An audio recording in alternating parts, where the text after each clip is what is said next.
Después de una discusión, mi esposa me abandonó en una estación de tren a unos 30 kilómetros de casa, sin dinero y sin identificación. Estaba a punto de empezar a caminar bajo el sol, resignado a esa larga caminata, cuando de pronto un hombre ciego, sentado en un banco, dijo: «Finge que eres mi hijo. Mi chofer privado llegará en 5 minutos y tu esposa se va a arrepentir de haberte dejado al lado del empresario más rico de esta ciudad». Sé que suena imposible, sé que suena como una de esas historias que uno oye y piensa que debe ser mentira, pero juro por todo lo que amo que cada palabra de lo que voy a contar es verdad. Y si me regalas unos minutos, entenderás cómo ese momento cambió mi vida para siempre. Me llamo Enrique, tengo 60 años, y hasta ese maldito día creía saber lo que era el dolor.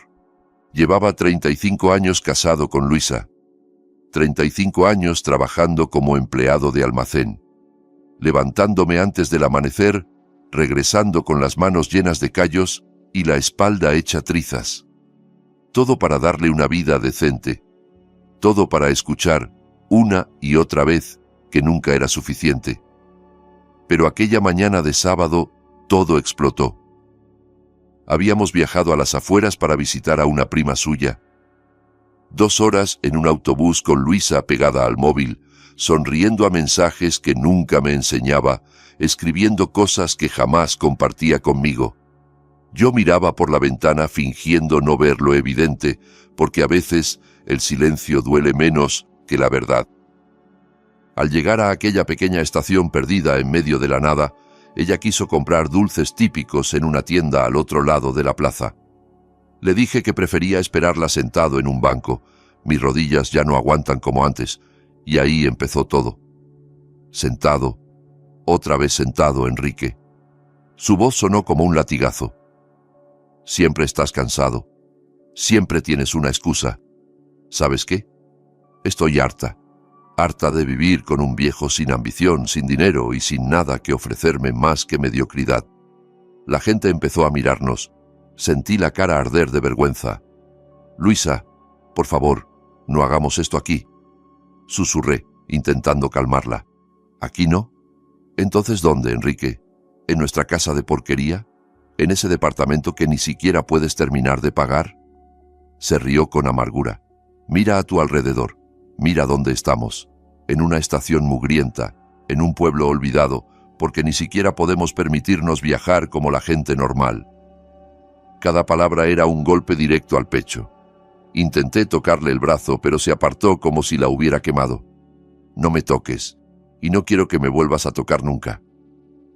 El silencio que siguió fue peor que los gritos. Luisa respiró hondo, miró el móvil y luego me miró con unos ojos que ya no reconocía, fríos, vacíos. «¿Sabes qué, Enrique? Se acabó. No aguanto más. No voy a pasar el resto de mi vida atada a un fracasado». Abrió el bolso, sacó mi cartera y mi documento y los dejó sobre el banco de madera. Pero antes de que pudiera reaccionar, los tomó de nuevo. «Mejor los guardo yo. Total, ¿para qué los necesitas aquí?» «Luisa, ¿qué estás haciendo?» Mi voz salió rota, casi como un ruego. «Te dejo, Enrique. Aquí mismo, ahora mismo. Si quieres, puedes caminar hasta tu casa o puedes quedarte aquí para siempre. Me da lo mismo». Se dio la vuelta y caminó hacia el autobús en el que habíamos venido. El conductor seguía ahí, tomando café. La vi subir, decirle algo, y el autobús arrancó sin mí, dejándome solo en medio de la nada, sin un solo dólar en el bolsillo, sin identificación, sin nada. Me quedé paralizado mirando cómo el autobús desaparecía por el camino polvoriento. El sol me golpeaba la cabeza con fuerza. La estación estaba casi vacía. Unos vendedores ambulantes, una mujer con 2 niños y un anciano sentado en el banco de enfrente, con gafas oscuras y un bastón blanco. Un hombre ciego. Sentí que el mundo se desmoronaba bajo mis pies. 30 kilómetros hasta mi casa, 30 kilómetros bajo el sol, sin agua, sin dinero, sin nada. A mis 60 años, con las rodillas destrozadas y el corazón hecho añicos, me senté en el banco, hundí la cara entre las manos y por primera vez en décadas lloré. Lloré de rabia, de impotencia, de vergüenza. ¿Cómo había llegado hasta ahí? ¿En qué momento mi vida se había convertido en eso? Entonces, escuché una voz suave pero firme junto a mí. «Disculpe, joven». Levanté la cabeza. El hombre ciego giraba el rostro hacia mí como si pudiera verme a través de aquellas gafas oscuras. «¿Me habla a mí?», pregunté torpemente, secándome las lágrimas. «Sí, a usted. Lo he oído todo y siento mucho lo que acaba de pasarle». Hizo una pausa y sonrió de una forma extraña. «Pero creo que puedo ayudarle». No entendía nada. ¿Ayudarme? ¿Un anciano ciego? «No quiero molestarlo, señor. De verdad, estaré bien». «No, no va a estar bien». Su voz se volvió grave. «Pero puede estarlo si me hace caso. Necesito que finja algo por mí. Solo unos minutos». Me quedé callado, confundido. El anciano se inclinó un poco hacia mí y susurró: «Finge que eres mi hijo. Mi chofer llegará en 5 minutos y tu esposa se va a arrepentir de haber dejado tirado, como basura, al lado del empresario más rico de esta ciudad». Lo miré como si estuviera loco. ¿Fingir ser su hijo? ¿El empresario más rico de la ciudad? Tenía que ser una broma o, peor, alguna estafa rara. Pero había algo en la voz de aquel hombre, algo en la calma con la que hablaba, que me hizo dudar. «Señor, yo no entiendo. ¿Por qué haría eso por mí? Ni siquiera me conoce». El anciano sonrió, esa sonrisa extraña como de quien sabe algo que tú ignoras. «Porque sé exactamente lo que se siente estar solo, abandonado, sin nadie que te tienda la mano». «¿Y por qué no habría de hacerlo?». Ajustó sus gafas. «Me llamo Francisco Sterling, y si ese apellido te suena, es porque seguramente lo has oído antes». El nombre me cayó como un rayo. Claro que lo conocía. Todo el mundo en la región conocía ese apellido. Dueño de la mayor planta procesadora de alimentos del estado, varios hoteles y tierras que se extendían kilómetros. Un hombre cuya fortuna se estimaba en cientos de millones de dólares. Y estaba ahí, sentado junto a mí, en una estación olvidada. «Señor Sterling, yo... no puedo. No tiene sentido». «Claro que tiene sentido, Enrique». Dijo mi nombre aunque yo nunca se lo había dicho. «Escuché cómo te llamaba tu esposa. Oí cada palabra que te dijo. Y te diré algo. Una mujer que abandona a su marido así, sin compasión, sin dignidad, merece ver lo que acaba de perder». El corazón me latía con fuerza. No sabía si era miedo, esperanza o simplemente la adrenalina de lo absurdo. «¿Pero por qué haría esto por mí?». Francisco suspiró y por un momento su cara se llenó de una tristeza profunda. «Porque hace 30 años mi único hijo murió en un accidente. Tenía más o menos tu edad, y desde ese día he vivido con un vacío que nada llena». Hizo una pausa. «Mi chofer llegará en unos minutos. Cuando llegue, solo sigue el juego. Llámame papá. Actúa como si me hubieras estado esperando. Y créeme cuando te digo que tu vida está a punto de cambiar». Antes de que pudiera contestar, escuché el motor de un vehículo acercándose. Una camioneta BMW negra, reluciente, entró en el pequeño aparcamiento de la estación. Los cristales polarizados reflejaban el sol como espejos. Se detuvo justo frente a nosotros y un hombre de traje bajó enseguida. «Señor Sterling, disculpe la demora. El tráfico en la carretera estaba complicado». «No te preocupes, Esteban, llegas justo a tiempo». Francisco extendió la mano hacia mí. «Ayúdame a levantarme, hijo». La palabra hijo me congeló un segundo, pero algo dentro de mí, quizá la desesperación, quizá la curiosidad, quizá el deseo de que Luisa viera que se había equivocado, me hizo reaccionar. Le tomé la mano y lo ayudé a ponerse de pie. «Esteban, quiero presentarte a Enrique. Es mi hijo». El chofer me miró con evidente sorpresa, pero enseguida se recompuso. Era un profesional, acostumbrado a no hacer preguntas incómodas. «Un placer conocerlo, don Enrique». «El placer es mío», respondí, con la voz temblorosa. Francisco se apoyó en mi brazo como si fuera lo más natural del mundo. Caminamos hacia la camioneta y Esteban abrió la puerta trasera. El interior era de cuero color crema, con detalles en madera y una pantalla incrustada. Olía a coche nuevo, a dinero, a un mundo que nunca había sido el mío. Estaba a punto de subir cuando escuché un grito a lo lejos. «¡Enrique! ¡Enrique! ¡Espera!». Me volví y ahí estaba Luisa, corriendo desde la tienda de dulces, con una bolsa en la mano y los ojos desorbitados.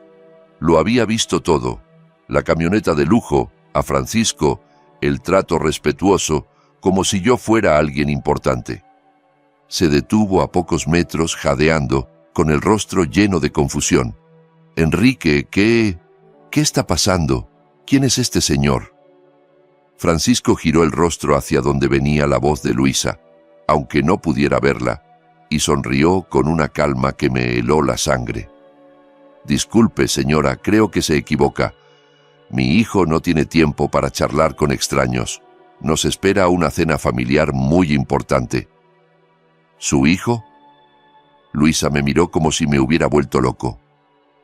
«Enrique, ¿de qué habla este hombre? ¿Qué es todo esto?». Por primera vez en 35 años sentí algo que jamás había sentido frente a mi esposa: poder, control.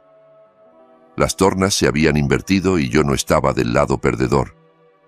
«Luisa, creo que hace unos minutos dejaste muy claro que no querías saber nada más de mí. Así que por favor no hagas esto más difícil». Pero yo tartamudeó, buscando palabras. Estaba enfadada. ¿Sabes cómo me pongo? No lo decía en serio. «Claro que lo decías en serio». Mi voz salió firme, sin temblar. Cada palabra. «¿Y sabes qué? Está bien, porque tenías razón en algo. Merezco algo mejor». Francisco apretó suavemente mi brazo dándome apoyo. «Hijo, vámonos. Tu madrina nos espera para comer».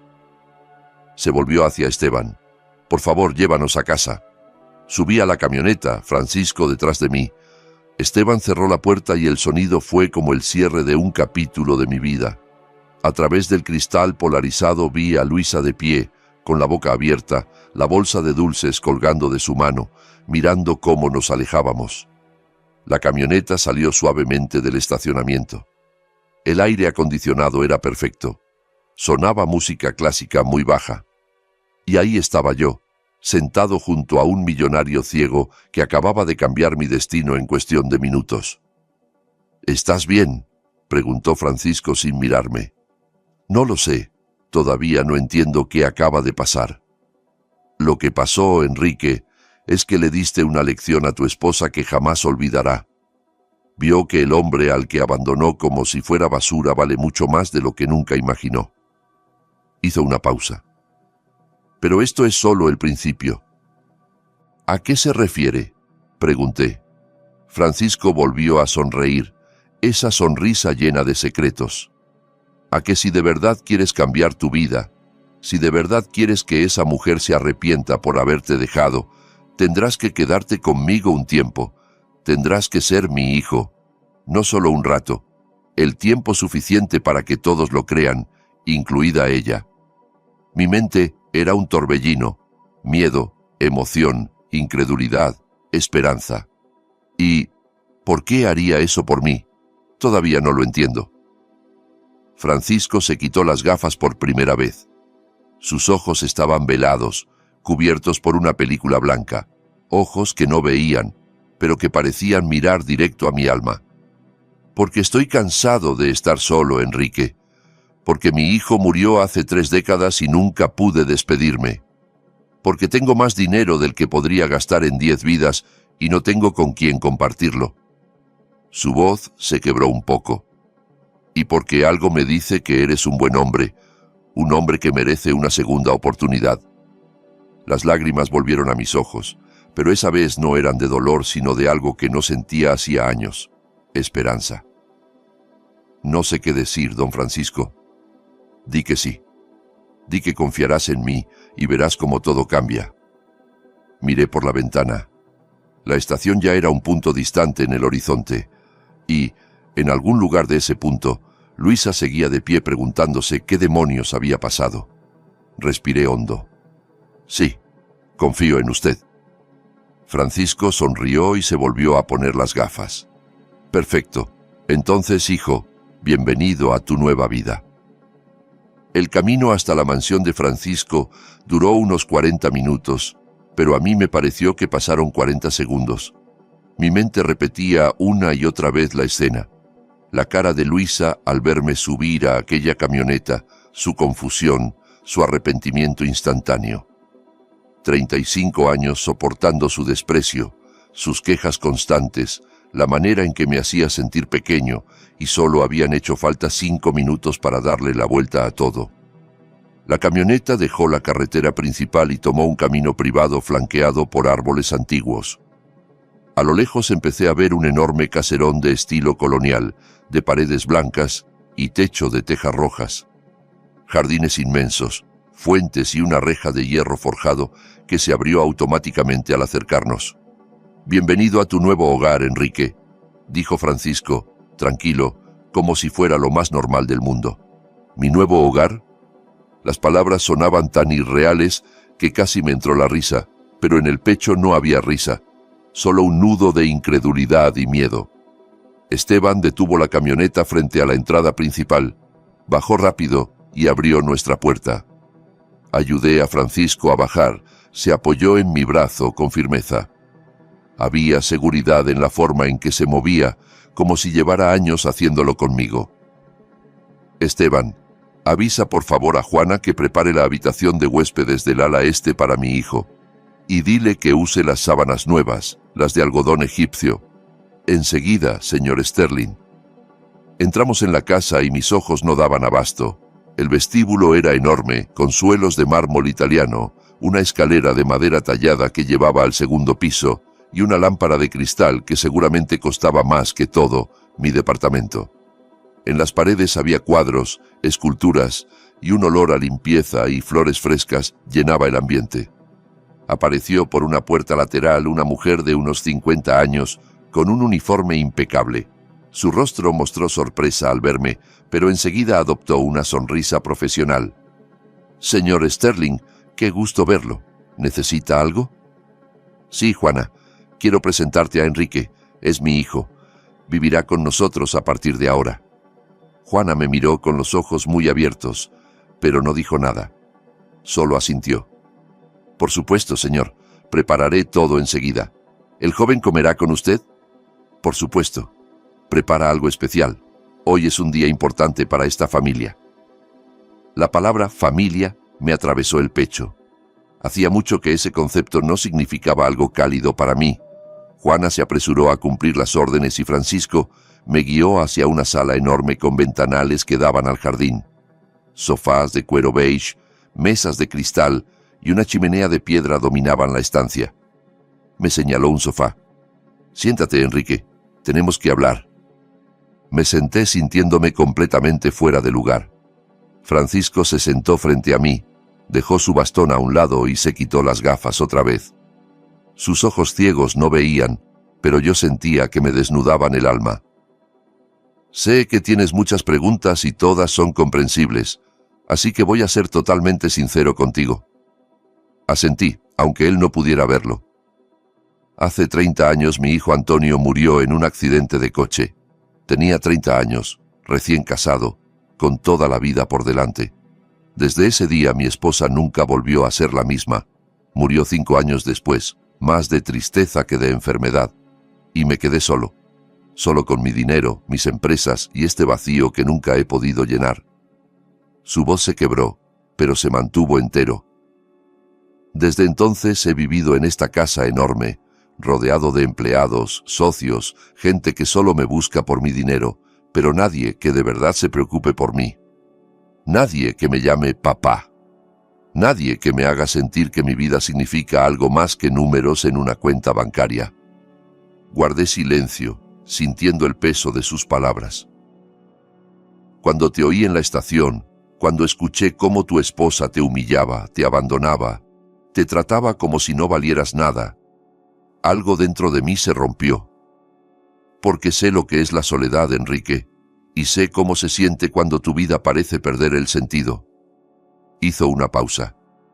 Pero también sé que a veces Dios, o el destino, o como quieras llamarlo, nos pone gente en el camino por una razón, y creo que tú eres esa razón para mí. Las lágrimas me rodaban por las mejillas sin control.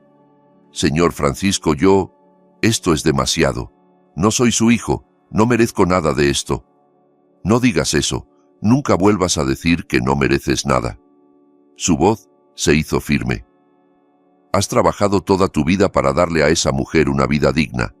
Sacrificaste tu salud, tu juventud, tu felicidad, y ella te pagó con desprecio.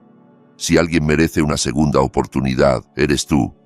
Francisco se inclinó un poco hacia adelante, como queriendo tocarme, pero se contuvo. Tengo una propuesta para ti, Enrique. Quédate conmigo. No como empleado, no como invitado, como mi hijo.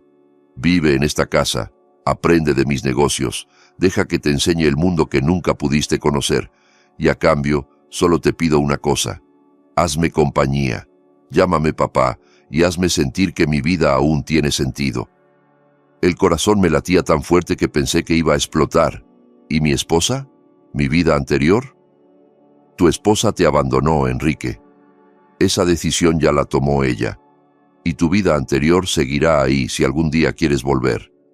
Pero te aseguro que después de unos meses aquí, no vas a querer regresar, porque descubrirás que mereces mucho más de lo que ella te hizo creer.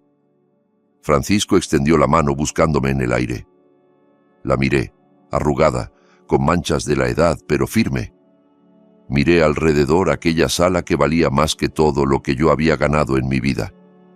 Pensé en mi pequeño departamento, en mi trabajo de almacén, en Luisa volviendo a casa después de dejarme tirado. Y pensé en su cara al verme subir a aquella camioneta. Le tomé la mano. Acepto, papá. Francisco sonrió, una sonrisa enorme, genuina, llena de una felicidad que parecía olvidada. Gracias, hijo. Gracias por devolverle sentido a mi vida.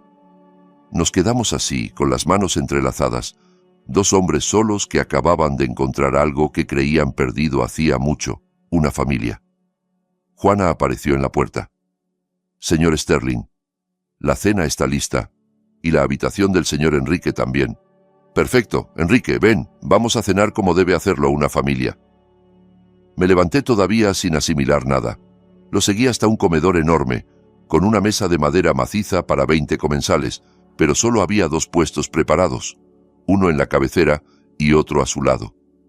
Cenamos en silencio al principio. Pollo asado, verduras al horno, vino tinto importado.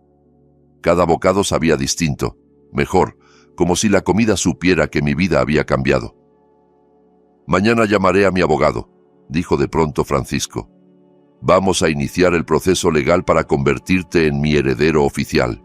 Todo lo que tengo, las empresas, las propiedades, las cuentas bancarias, todo será tuyo cuando yo no esté. Casi me atraganto con el vino. ¿Qué? No, papá, eso es demasiado. No puedo aceptar. Claro que puedes, y claro que vas a aceptar. Porque si no es para ti, ¿para quién? ¿Para los buitres que esperan a que me muera para pelearse por mi fortuna? No, Enrique, prefiero dárselo a alguien que lo valore, alguien que honre mi apellido. No supe qué contestar. Mi mente era un caos. Pero hay algo que debes saber. Continuó, con tono más serio. Tu esposa va a volver. Intentará recuperarte. Dirá que se arrepiente, que se equivocó, que te ama. Y cuando lo haga tendrás que decidir si le crees o no. Pensé en Luisa, en sus ojos al verme marchar. No creo que vuelva, papá. Dejó muy claro lo que piensa de mí. Francisco negó con la cabeza. Volverá, porque ahora eres el hijo del hombre más rico de la ciudad. Y el dinero, Enrique, tiene una forma muy especial de cambiar el corazón de la gente. Sus palabras me helaron, porque en el fondo sabía que tenía razón. No pasaron ni 2 días antes de que mi teléfono empezara a sonar. Luisa. Llamada tras llamada. Mensajes, notas de voz. Al principio las ignoré, pero su insistencia era un martillo en mi conciencia. Al tercer día, contesté. Enrique, por Dios, por fin contestas. No he dejado de llamarte. ¿Dónde estás? ¿Qué es todo esto? ¿Quién era ese señor? Su voz sonaba desesperada, casi histérica, muy distinta de la mujer fría que me dejó en la estación. Luisa, creo que fuiste muy clara el sábado. Dijiste que no querías seguir conmigo, que era un fracasado, que merecías algo mejor. Estaba enfadada. Ya sabes cómo me pongo. No lo sentía de verdad. Vuelve a casa, por favor. Hablamos. Podemos arreglarlo. Me quedé callado mirando mi nueva habitación, 3 veces más grande que el cuarto que compartíamos. Baño propio con jacuzzi, vestidor, una cama king con sábanas que probablemente costaban más que nuestro colchón entero. Desde la ventana se veía el jardín iluminado con luces estratégicas y una fuente de piedra donde el agua danzaba a la luz de la luna. No voy a volver, Luisa. ¿Qué? ¿Qué estás diciendo? Esta es tu casa. Tu vida está aquí. No puedes irte así. Puedo, y ya lo hice. Me dejaste sin nada en medio de la nada, y ¿sabes qué? Fue lo mejor que pudiste hacer por mí. Escuché cómo se le aceleraba la respiración. Ese viejo, ese Francisco, ¿quién es? ¿Por qué dijiste que era tu padre? ¿Qué está pasando? Eso ya no es asunto tuyo, Luisa, no más. ¿Cómo que no? Soy tu esposa. Tengo derecho a saber dónde estás y con quién. Eres mi esposa en el papel, nada más, y pronto ni eso. Mi abogado se pondrá en contacto contigo por el divorcio. Silencio largo. Cuando volvió a hablar, su voz era otra, suave, manipuladora, la que usaba cuando quería algo. Enrique, cariño, no hables así. Somos una familia. 35 años juntos no se tiran por una discusión tonta. Solo dime dónde estás. Voy por ti y hablamos tranquilos. No, Luisa, esto se terminó y créeme, voy a estar mucho mejor sin ti. Colgué antes de que respondiera. Me temblaban las manos. 35 años de matrimonio se acababan en una llamada de 3 minutos, pero extrañamente no sentí tristeza. Sentí liberación. A la mañana siguiente, Juana llamó a mi puerta para avisarme que Francisco me esperaba para desayunar. Me puse una de las camisas nuevas que alguien había dejado en mi armario, ropa de marca que me quedaba perfecta. Al bajar, él ya estaba en la cabecera de la mesa tomando café. «Buenos días, papá», dije, y la palabra me salió más natural de lo que esperaba. «Buenos días, hijo. Espero que hayas dormido bien. Mejor que en años. Me alegra, porque hoy es un día importante. Vamos a ver a mi abogado para iniciar la adopción legal y los trámites de herencia. También abriremos cuentas bancarias a tu nombre y empezaremos a enseñarte el negocio familiar». El desayuno era abundante. Fruta, pan recién horneado, huevos revueltos, jugo de naranja natural. Mientras comíamos, Francisco me habló de su imperio. Una planta procesadora de alimentos que exportaba a 12 países, 3 hoteles de lujo, varios locales comerciales y acciones en empresas tecnológicas y energéticas. Su fortuna superaba los $500 millones. 500 millones. La cifra era tan grande que mi cabeza no alcanzaba a entenderla. Yo, que había trabajado toda mi vida por un salario mensual de $1,200, estaba sentado al lado de un hombre que ganaba eso en minutos. «Sé que es mucho que asimilar», dijo Francisco como si leyera mis pensamientos. «No te preocupes, aprenderás poco a poco y Esteban estará a tu lado en todo. Lleva 20 años conmigo. Confío en él con mi vida». Después del desayuno subimos a la camioneta y Esteban nos llevó al centro, a un edificio de oficinas elegante. Subimos al piso 12, donde nos esperaba el abogado de Francisco, un hombre de unos 40 y tantos, traje impecable y sonrisa profesional. «Señor Sterling, un placer verlo, y este debe ser Enrique, de quien me habló por teléfono». «Así es, licenciado Estevez. Enrique es mi hijo, y quiero que inicie todos los trámites legales para formalizarlo». Nos invitó a sentarnos y empezó a explicarnos el proceso: adopción de un adulto, posibilidad de cambiarme el apellido, modificación del testamento, poderes notariales, cuentas conjuntas. Mi cabeza daba vueltas. «Don Enrique, tengo que hacerle una pregunta importante», dijo mirándome fijamente. «¿Actualmente está casado?» «Sí, pero estamos empezando el divorcio». Entiendo. Entonces necesitamos que ese divorcio se resuelva antes de cerrar algunos de estos trámites. Una esposa legal tiene derechos sobre cualquier herencia, salvo que exista capitulación o sentencia firme de divorcio. Francisco frunció el ceño. ¿Cuánto tarda un divorcio aquí? Depende. Si hay acuerdo y pocos bienes que repartir, de 3 a 6 meses. Si hay conflictos, pueden ser años. ¿Enrique cree que su esposa pondrá problemas? Pensé en Luisa, en su desesperación al teléfono, en cómo cambió de actitud al saber quién era Francisco. Seguramente sí, papá. Ahora que sabe quién es usted, no va a querer soltarme tan fácil. Francisco golpeó el suelo con el bastón. Marcos, encárguese. Contrate a los mejores abogados de familia. Quiero ese divorcio resuelto lo antes posible, y no quiero que esa mujer vea ni un centavo de mi fortuna. Entendido, señor Sterling. Hablaré con el despacho Jiménez y Asociados. Son los mejores en divorcios complicados. Salimos 2 horas después con una carpeta llena de documentos por firmar. De camino a la mansión, Francisco se puso serio. Enrique, tienes que entender algo. A partir de ahora, tu vida va a cambiar por completo. La gente te tratará distinto. Querrán ser tus amigos, hacer negocios contigo, acercarse de cualquier forma, pero la mayoría solo querrá tu dinero. Lo entiendo, papá. No, todavía no lo entiendes del todo, pero pronto lo harás, porque tu esposa no será la única que vuelva. También aparecerán parientes que nunca te buscaron, amigos que te olvidaron, gente de tu pasado que de repente recordará lo mucho que te apreciaba. Sus palabras me hicieron pensar en mi hermana Clara. No hablábamos desde hacía 2 años. Se había casado con un hombre adinerado y desde entonces me trataba como si fuera menos. En las reuniones familiares apenas me dirigía la palabra, siempre presumiendo viajes, joyas, casa nueva. Tengo una hermana, dije de pronto. Clara, hace mucho que no hablamos. ¿Cree que me buscará cuando se entere de todo? Probablemente, asintió Francisco. Cuando lo haga, observa bien sus intenciones. La gente muestra su verdadera cara cuando hay dinero de por medio, Enrique, y te aseguro que vas a descubrir cosas de personas que creías conocer. Al llegar a la mansión empezaba a llover. Subí a mi cuarto y me tiré en la cama mirando el techo. El móvil vibró. Un mensaje de Luisa.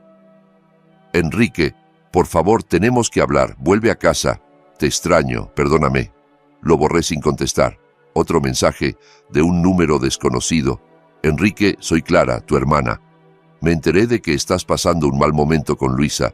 Quiero que sepas que estoy aquí para ti. Llámame cuando puedas. Me quedé mirando el mensaje mucho rato. Francisco tenía razón. Las ratas siempre encuentran el queso. No contesté, al menos no de inmediato. No tardó en sonar el teléfono. Era ella.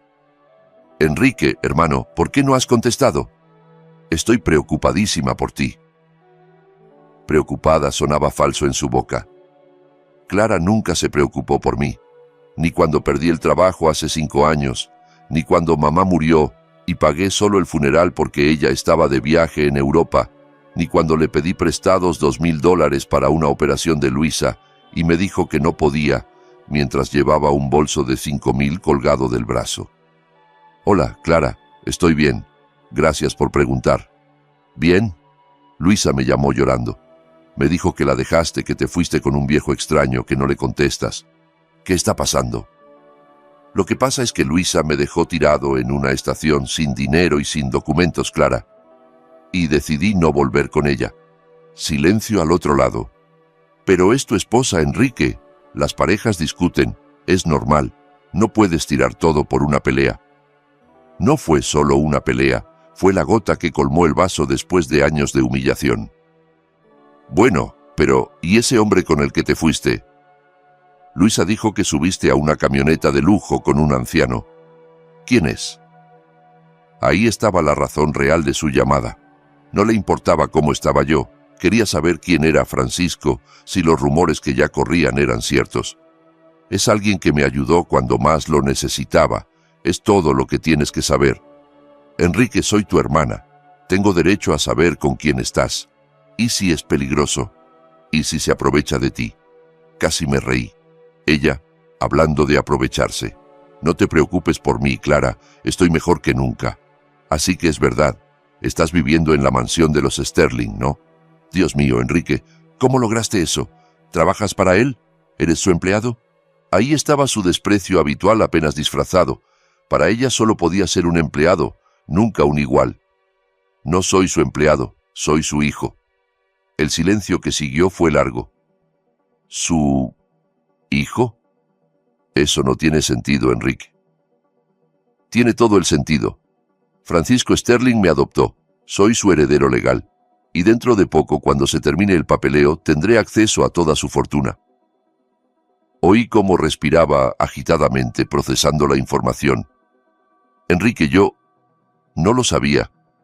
Es increíble. Me alegro tanto por ti. ¿De verdad? ¿Así como te alegraste cuando perdí el trabajo? ¿O cuando te pedí ayuda y me dijiste que estabas justa de dinero? Eso fue hace años. Teníamos problemas económicos.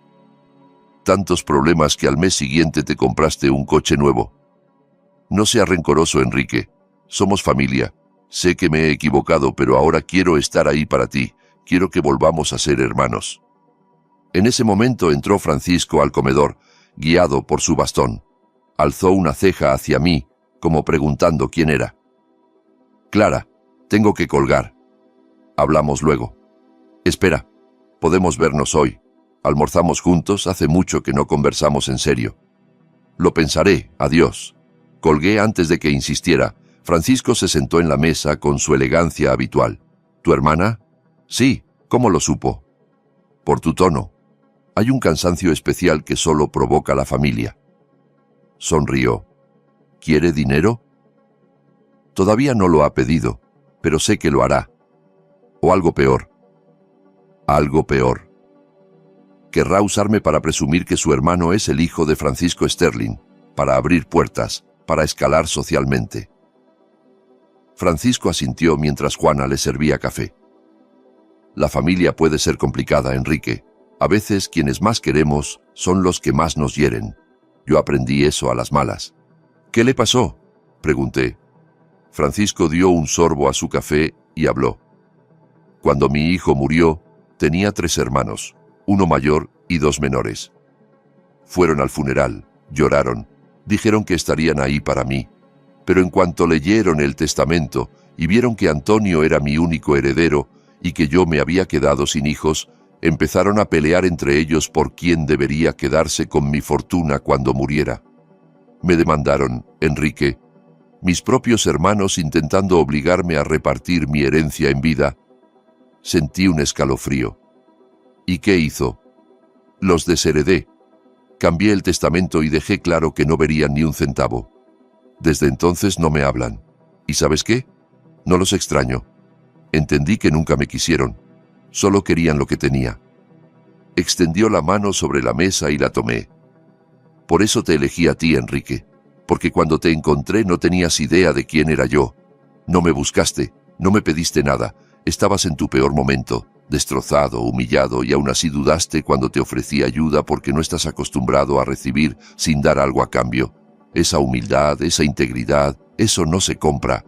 Sus palabras me llenaron de una emoción difícil de describir. Era gratitud, pero también algo más profundo. Por primera vez me sentía valorado por quien era, no por lo que podía dar. Gracias, papá. No sabe lo que significa para mí. Lo sé, hijo. Por eso te lo digo.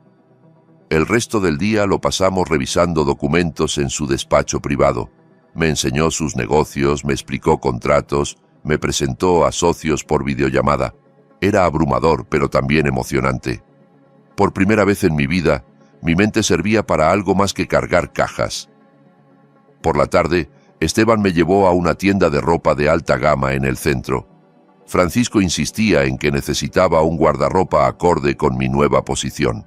3 horas después salí con 12 trajes, 20 camisas, zapatos italianos, relojes suizos y una tarjeta de crédito platino a mi nombre, con un límite mensual de $50,000. 50,000, más de lo que ganaba en 3 años de trabajo. Al volver a la mansión, Juana me esperaba en la entrada con expresión preocupada. Don Enrique, hay una mujer esperándolo en la sala. Dice que es su esposa. El corazón se me detuvo. Luisa. Entré y ahí estaba. Se había arreglado. Vestido nuevo, maquillaje perfecto, peinado reciente, pero en sus ojos había algo que no podía ocultar. Desesperación. Enrique, gracias por verme. Sé que no merezco ni 5 minutos, pero por favor escúchame. Me quedé de pie, a distancia. Tienes 5 minutos, Luisa, habla. Cometí el error más grande de mi vida. Fui una tonta, una ciega, una desagradecida. No valoré todo lo que hiciste por mí, lo que sacrificaste. Cuando te dejé en esa estación no sabía lo que hacía. Estaba furiosa, frustrada, y te culpé de cosas que no eran tu culpa. Las lágrimas le corrían por la cara, pero ya había visto ese teatro antes. Luisa siempre sabía llorar cuando le convenía. No oigo una disculpa real, Luisa. Solo excusas. Tienes razón. Lo siento, Enrique. De verdad lo siento. Perdóname. Empecemos de cero. Podemos ser felices otra vez. Podemos ser la familia que fuimos. La familia que fuimos. Luisa, hace años que no éramos felices. Al menos no los últimos 10 años. Siempre querías más. Siempre te quejabas. Siempre me hiciste sentir que no bastaba. Pero ahora todo puede ser distinto. Ahora tienes esta oportunidad increíble con el señor Sterling.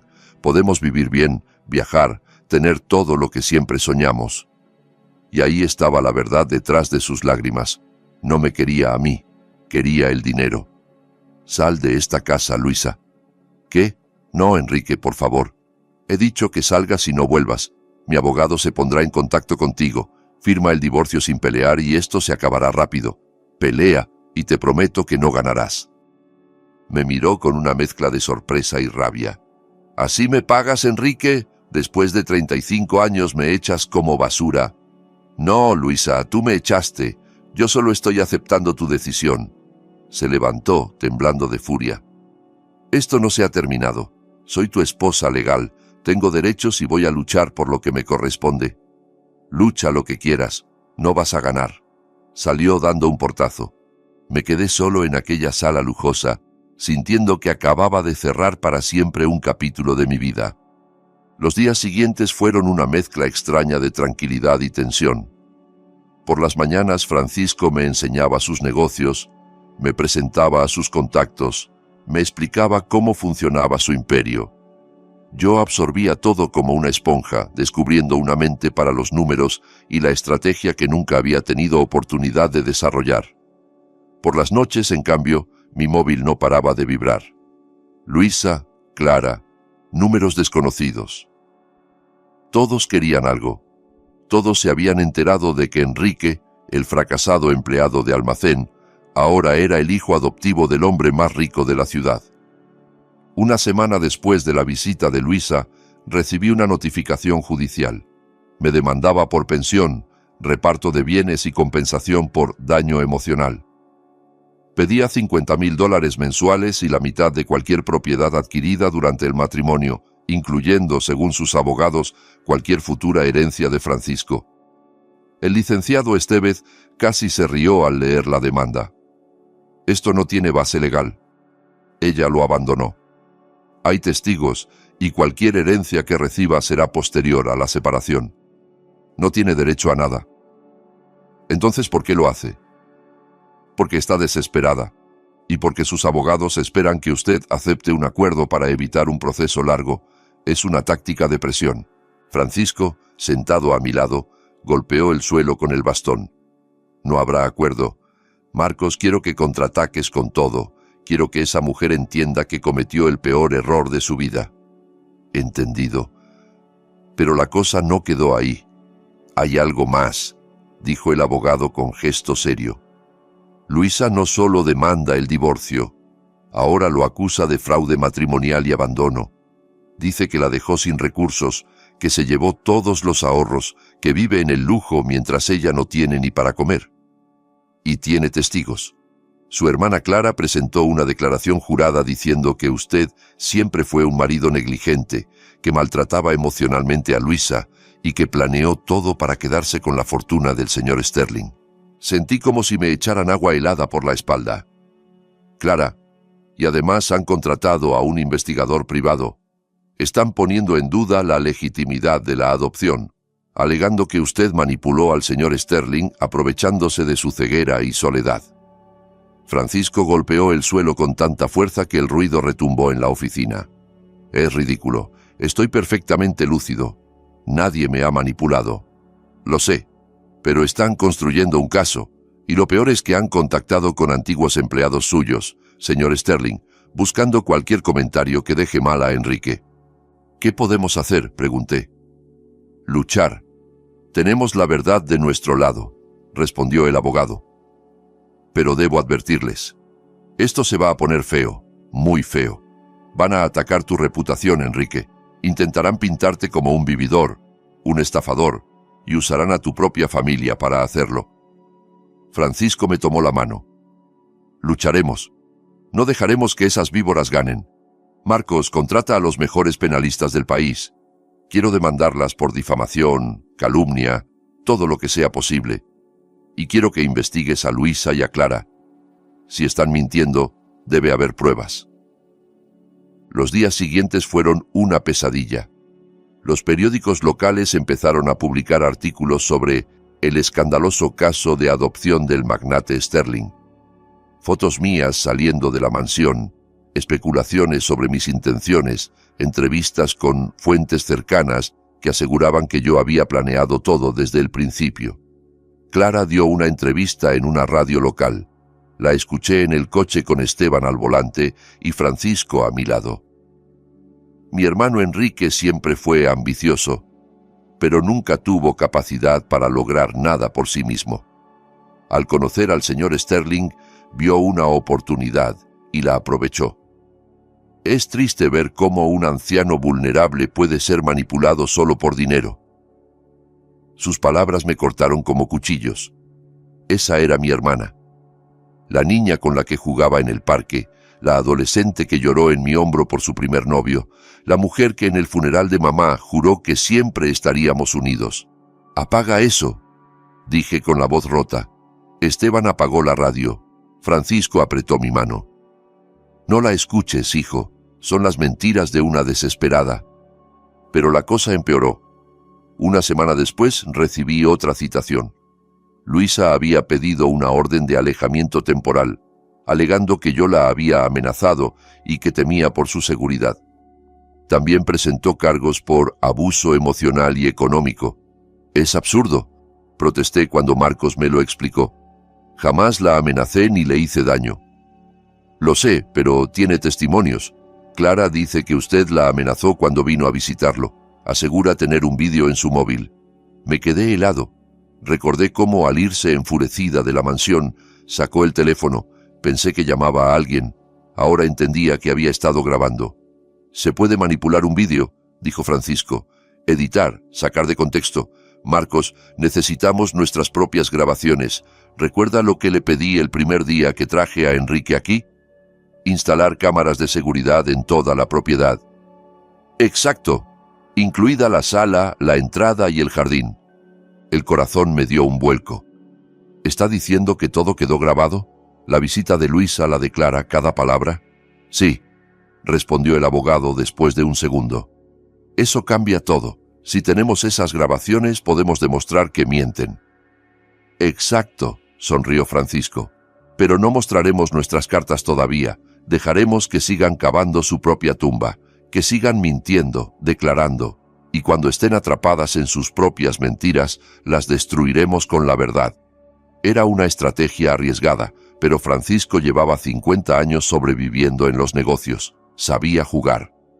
La audiencia preliminar fue 3 semanas después.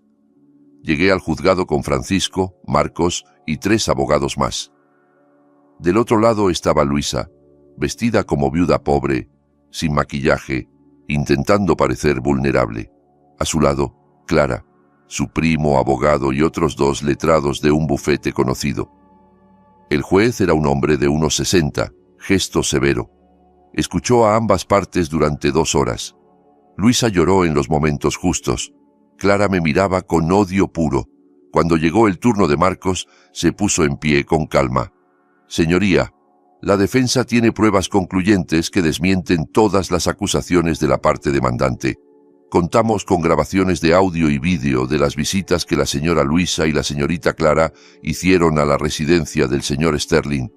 En ellas se ve y se escucha claramente que no hubo amenazas ni violencia y que de hecho fueron ellas quienes se comportaron de forma hostil. La cara de Luisa palideció. Clara se puso rígida. ¿Grabaciones?, preguntó el juez. ¿Por qué no se presentaron antes? Porque queríamos esperar a que la parte acusadora presentara todas sus declaraciones juradas, señoría. Así podemos demostrar sin duda que han mentido bajo juramento. El juez miró a Luisa y a sus abogados. ¿Es cierto? ¿Existen esas grabaciones? El primo abogado se levantó nervioso. Si existen, fueron hechas sin consentimiento, lo cual No vulnera nada, lo interrumpió Marcos. Se realizaron en propiedad privada del señor Sterling, donde hay carteles visibles indicando videovigilancia. Es completamente legal. El juez guardó silencio mientras revisaba unos papeles. Quiero ver esas grabaciones. Ambas partes en mi despacho mañana a las 9. Se suspende la audiencia. Al salir, Luisa intentó acercarse en el aparcamiento, pero Esteban le cortó el paso. Enrique, por favor, esto se ha ido de las manos. Yo no quería... No se acerque a mi hijo, dijo Francisco helado. Ya ha hecho suficiente daño. Clara apareció detrás, descompuesta. Enrique, entiende, Luisa me convenció. Me dijo que la habías amenazado. Yo solo. Mentiste bajo juramento, Clara. No solo me traicionaste como hermana, también cometiste un delito. No, yo... puedo explicarlo, pero ya estábamos subiendo a la camioneta. Mañana se acaba esto, hijo, murmuró Francisco durante el regreso. Mañana verán quiénes son las verdaderas víctimas. Por primera vez en semanas, sentí algo de esperanza. Al día siguiente, a las 8:45, estábamos en el despacho del juez. Marcos llevaba una tablet con todas las grabaciones ordenadas. Luisa y Clara llegaron 15 minutos tarde, con los ojos hundidos de no dormir. El juez nos indicó que nos sentáramos y fue al grano. Señor Estevez, muéstreme las grabaciones. Marcos conectó la tablet a una pantalla. Empezó el vídeo del día que Luisa vino a la mansión. Se veía nítidamente su entrada fingiendo llanto, cómo cambiaba el tono cuando le dije que no volvería con ella y al final, su rostro de furia pura cuando le pedí que se marchara. Esto no se ha terminado, Enrique. Soy tu esposa legal. Tengo derechos y voy a luchar por lo que me corresponde. Sus propias palabras la hundían. No había amenazas ni violencia por mi parte. Solo una mujer furiosa porque su plan de volver para acceder al dinero había fallado. La segunda grabación era la de Clara. Toda su visita, desde que entró midiendo con los ojos cada mueble, hasta el momento en que, sin decirlo abiertamente, pidió dinero, y su explosión de rabia cuando le dije que no. Te vas a arrepentir, Enrique. Luisa me pidió que declare a su favor en el juicio, y ¿sabes qué? Lo voy a hacer. El juez detuvo el vídeo y miró a Clara con severidad. Señorita, ¿amenazó con prestar falso testimonio a favor de la demandante? Clara estaba blanca. Yo... no. Estaba enfadada, no lo decía en serio. Pero sí presentó una declaración jurada afirmando que su hermano era violento y negligente, ¿correcto? Sí, pero... ¿Aparece en alguna otra grabación un comportamiento violento por parte del señor Enrique?, preguntó el juez. En ninguna, señoría, respondió Marcos. En todas se muestra respetuoso, incluso cuando lo atacan verbalmente. El juez se recostó en la silla, mirando a Luisa y a Clara. Señora Luisa, señorita Clara, han mentido ambas bajo juramento. Han presentado declaraciones falsas a este tribunal. Eso es perjurio, un delito grave. Sus abogados les explicarán las consecuencias. El primo abogado intentó hablar. Señoría, si me permite... Silencio. No quiero escuchar nada más. Miró a Marcos. ¿La defensa va a continuar con la contrademanda? Sí, señoría. Por difamación, calumnia y daño moral. También solicitamos que se inicien acciones penales por perjurio. Concedido. Además, desestimo todas las pretensiones de la señora Luisa. No hay pruebas de abuso, ni económico ni emocional, ni de ninguna otra acusación. El divorcio se tramitará por abandono imputable a la demandante. No recibirá pensión ni compensación alguna. Luisa empezó a llorar, ahora sí, de desesperación real. No, por favor, señoría, no tengo nada, ni dinero ni trabajo. Debería haberlo pensado antes de abandonar a su marido y luego intentar extorsionarlo, respondió el juez. Se levanta la sesión. Mi asistente les enviará la resolución en 48 horas. Salimos. En el pasillo, Clara volvió a acercarse. Enrique, por favor, no dejes que me procesen. Tengo hijos. Si me condenan por perjurio lo pierdo todo. La miré a los ojos, los mismos que me habían mirado con desprecio cuando era pobre, los mismos que brillaron de codicia al saber que era rico y que ahora suplicaban. Deberías haber pensado en tus hijos antes de traicionar a tu hermano, antes de mentir bajo juramento, antes de intentar destruir mi vida por ambición. Luisa me convenció. Me dijo que me habías amenazado, que te habías vuelto peligroso. Yo solo quería protegerla. Mentira. Querías dinero. Querías que ganara para que yo te diera lo que pediste. Pero no funcionó. Y ahora tendrás que afrontar las consecuencias. Francisco me tocó el brazo con suavidad. Vámonos, hijo.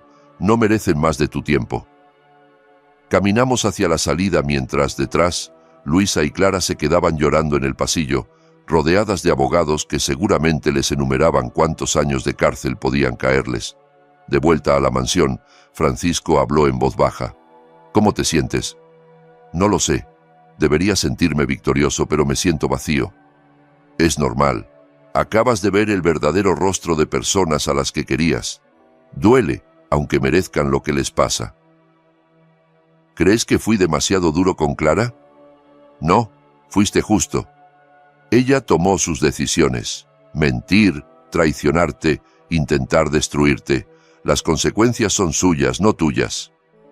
Al llegar, Juana nos esperaba con toallas y té caliente. Francisco subió a descansar. Yo me quedé en la sala mirando la lluvia sobre el jardín. El móvil vibró. Número desconocido. Contesté. Enrique, soy Gregorio. El marido de Clara. ¿Qué quieres? Hablar contigo. Clara está destrozada, no para de llorar. Los niños preguntan qué pasa.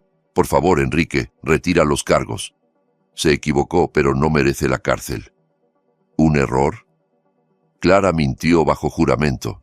Intentó destruir mi reputación y ayudar a Luisa a robarme. ¿Eso te parece un simple error? Lo sé, fue una estupidez. Pero piensa en tus sobrinos. No puedes dejarlos sin madre, te lo ruego. Clara está dispuesta a retractarse en público, a hacer lo que sea. Solo no la mandes a prisión. Sus palabras me golpearon. Mis sobrinos, Manuel, de 7, y Gilda, de 5, inocentes que no tenían culpa de nada. Déjame pensarlo. Te llamo mañana. Fui a buscar a Francisco a su despacho. Me escuchó en silencio. Hijo, dijo al terminar, justicia y venganza no son lo mismo. Justicia es dar a cada uno lo que merece. Venganza es hacer daño solo porque te lo hicieron. Clara merece consecuencias. La pregunta es, ¿qué tipo de hombre quieres ser? ¿El que destruye una familia aunque tengan culpa? ¿O el que pone límites firmes pero muestra misericordia cuando puede? No lo sé. Entonces piénsalo esta noche. Y mañana, cuando tengas la respuesta, sabrás que es la correcta, porque vendrá de aquí. Se tocó el pecho. No dormí. Me revolví pensando en Clara, en mis sobrinos, en Luisa. En algún momento, con la lluvia golpeando los cristales, supe qué debía hacer. A la mañana siguiente llamé a Marcos. Quiero retirar los cargos de perjurio contra Clara, pero con condiciones. ¿Cuáles? Que se retracte públicamente de todo lo que dijo, que pida disculpas en los mismos medios donde me difamó, y que firme un documento reconociendo que mintió y comprometiéndose a no tener ningún contacto conmigo jamás. ¿Y con Luisa? Con ella sigo adelante. No tiene hijos inocentes que sufran por sus actos. Entendido. Prepararé los documentos. Cuando le conté mi decisión a Francisco, sonrió. Hiciste lo correcto. Demostraste que eres mejor que ellos, pero también marcaste límites. Eso es sabiduría. 2 días después, Clara apareció en el mismo programa de radio en el que me había destrozado. Su voz, rota, sonó por la cocina mientras Juana preparaba la comida. Mentí sobre mi hermano Enrique. Dije cosas horribles que no eran verdad. Lo hice por envidia, por codicia y por estupidez. Enrique es un buen hombre que no merecía nada de lo que le hice. Le pido perdón, aunque sé que no lo merezco. Apagué la radio. Juana me miró de reojo. ¿Se siente mejor, don Enrique? No mejor, pero en paz. Y era cierto, por primera vez en semanas sentía paz. 6 meses después, mi vida era irreconocible. El divorcio con Luisa se había resuelto tal y como el juez dictaminó, sin pensión ni compensación.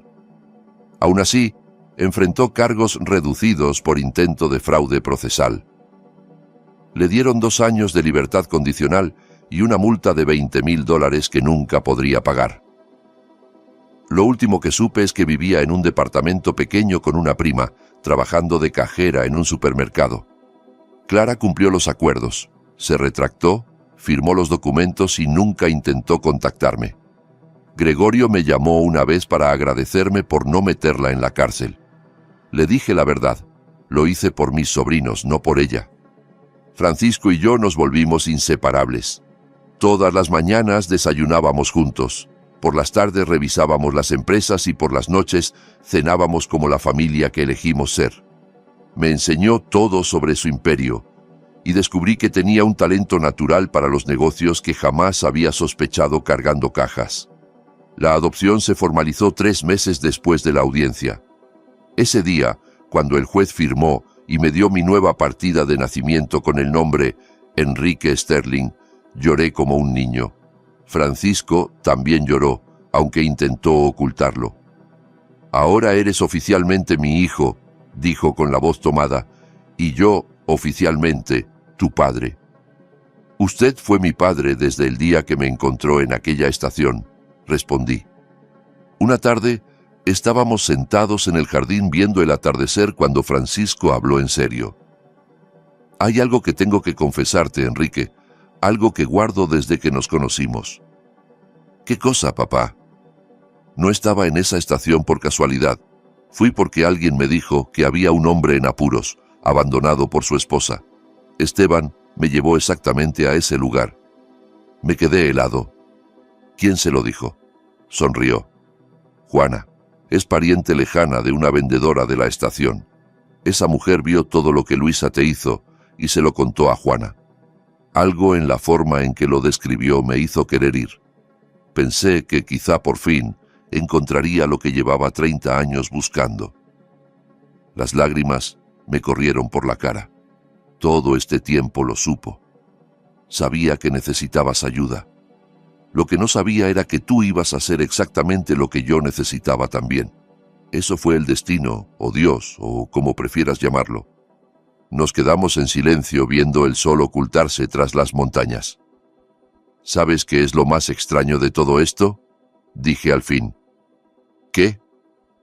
«Que si Luisa no me hubiese abandonado aquel día, yo seguiría siendo el mismo hombre infeliz, trabajando en un almacén, sintiéndome poca cosa y dejando que todos pasaran por encima de mí. Su crueldad más grande terminó siendo mi mayor bendición». Francisco apretó mi mano. «Así funciona la vida a veces. Las peores cosas que nos pasan son las que más nos transforman. Aquel día en la estación, cuando creías que todo estaba perdido, en realidad estaba empezando tu vida de verdad. Y la tuya también, papá.